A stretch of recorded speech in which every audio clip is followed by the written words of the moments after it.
Isang mapagpalayang araw po. Nandito naman po tayo sa ating channel, Lakdan MD. Subalit bago po ang lahat, shoutout po kay OIC Mylene S. Oquindo. Diyan po sa Metro Gaisano, Tagaytay.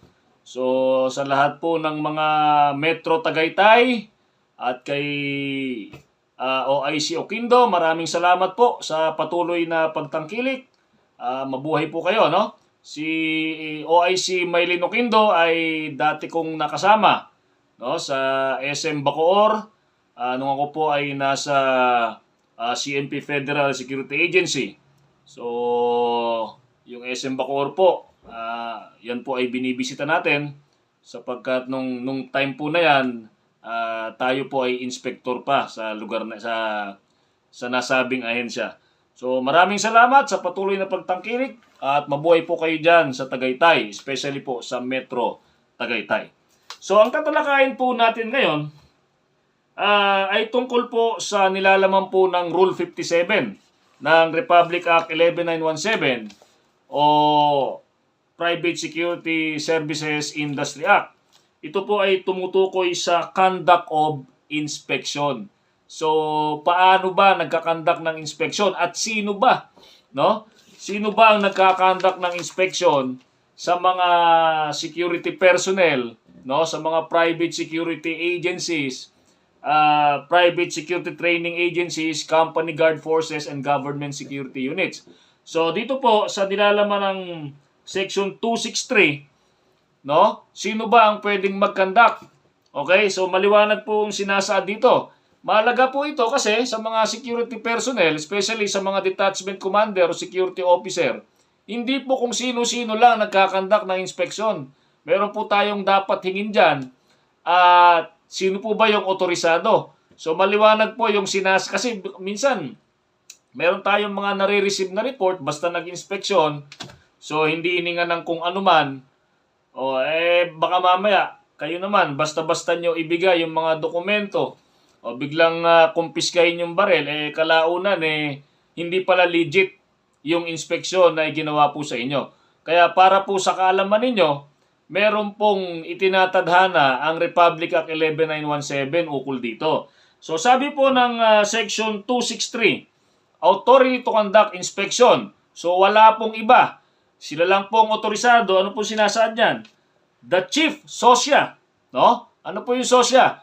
Supervisory Office for Security Investigation Agencies, no? So the Chief SOSYA or the authorized representatives shall issue letter order. So yun po yung unang hanapin ninyo, letter order. O ang sabi po ng iba diyan, mission order.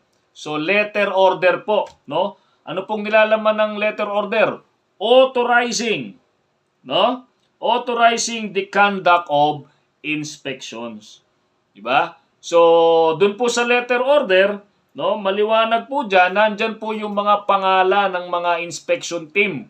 No? So, dito po sa Section 264, yan po ay binubuo ng team leader, assistant team leader, at isang member. So, ito po ay mga tauhan po ito ng SOSYA, no? Supervisory Office for Security and Investigation Agencies. Ngayon, bakit ba nila kailangang mag-inspeksyon? Maliwanag po ang isinasaad, no, ng Section 261, how inspection is conducted, no?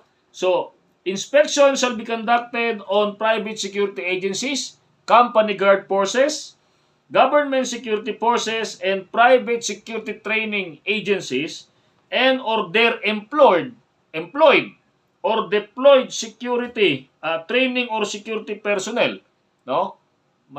Whether training or training institution yan or mga government or security unit yan, no? Private security agency, company guard force, government security unit, no? So maliwanag po diyan, no?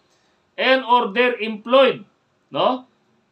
Training or security personnel to determine compliance with the provisions of RA 11917, this IRR, and other issuances.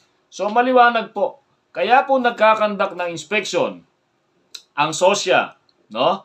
Para po makatiyak, no, na ang bawat institusyon, no, mga security institution, no, private institution ay sumusunod sa mga probisyon na itinatadhana ng Republic Act 11917 or the Private Security Services Industry Act, no? So maliwanag po 'yan, no?